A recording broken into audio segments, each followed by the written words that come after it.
Wanaokaa vikao kwamba huyu tumfanyeje, niwaambieni amnifanyi kitu. Mimi nilishahangaika kuanzia nachunga ndama wa babangu, nilishahangaika na simba na chui, hawakunifanya kitu. Tapoteza muda tu na vikao vyenu. Na majizi, wazembe, wavivu, mchukie, mtanuna mpaka mpasuke. Sitacheka na mvivu, sitacheka na mwizi, sitacheka na mdokozi, sitacheka na mzembe.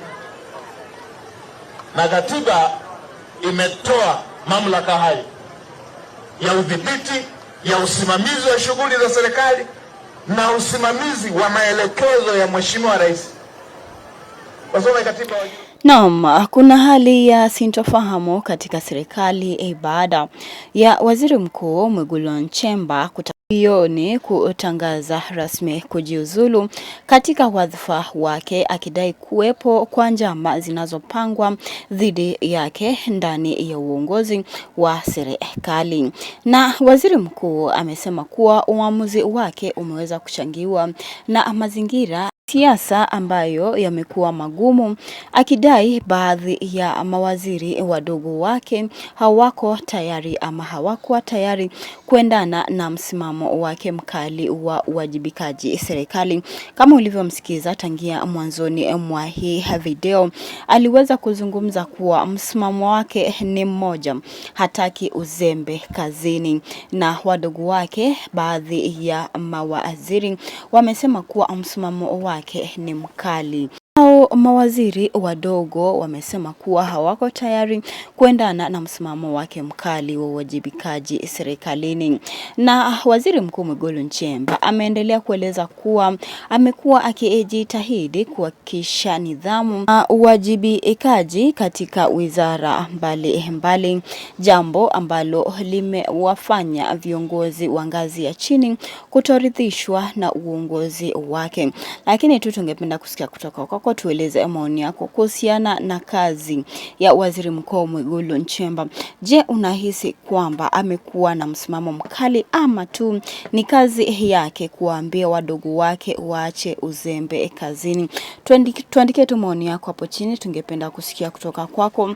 Na vyanzo vya ndani ya serikali vinaeleza kuwa kwa muda kumekuwa na mvutano kati ya Waziri Mkuu Mwigulu Nchemba na baadhi ya mawaziri waliodai kuwa mtindo wake wa uongozi ni mkali kupita kiasi.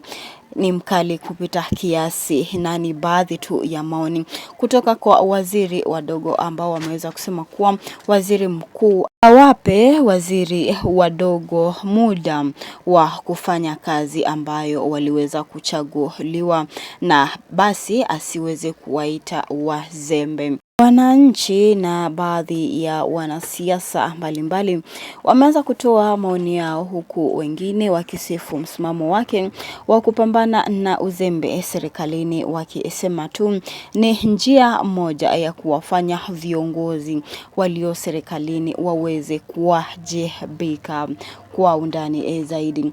Na uchunguzi kuhusu madai ya njama dhidi ya Waziri Mkuu Mwigulu Nchemba kujiuzulu pia unatarajiwa kuanza ili kubaini ukweli wa tuhuma hizo ambazo zimetoka kwa baadhi ya viongozi ambao wanamtaka aweze kujiuzulu mara moja. Kumbuka Rais Mama Daktari Samia Suluhu hajaweza kuzungumzia jambo, ila wananchi wameendelea kusisitiza kuwa Waziri Mkuu Mwigulu Nchemba aweze kujiuzulu. Je, unakubaliana na hayo? Tuelezee tu maoni yako hapo chini, tungependa kusikia kutoka kwako. Je, unaunga mkono Waziri Mkuu kujiuzulu ama unapinga mkono Waziri Mkuu Mwigulu Nchemba kujiuzulu? Kumbuka tuhuma imetokana na viongozi wadogo ambao wamezungumza kuwa msimamo wake wa uwajibikaji serikalini ni mkali mno, na hajaweza kuwapa hawa mawaziri wadogo muda wa kufanya kazi na anawaita wazembe. Na hawa mawaziri wameweza kusema kuwa hiyo si jambo la busara kwa Waziri Mkuu kuwaita wazembe. Pia nao wana stahili muda wa kufanya kazi, ndiposa wananchi waweze kuona ni kazi zipi ambazo wameweza kufanya. Tuandikie tu maoni yako hapo chini, tungependa kusikia kutoka kwako kuhusiana na hili tuhuma ya waziri mkuu kutokana na waziri wadogo ambao wanamtaka aweze kujiuzulu, na pia kuna fununo kuwa waziri mkuu ako katika nafasi ya kujiuzulu.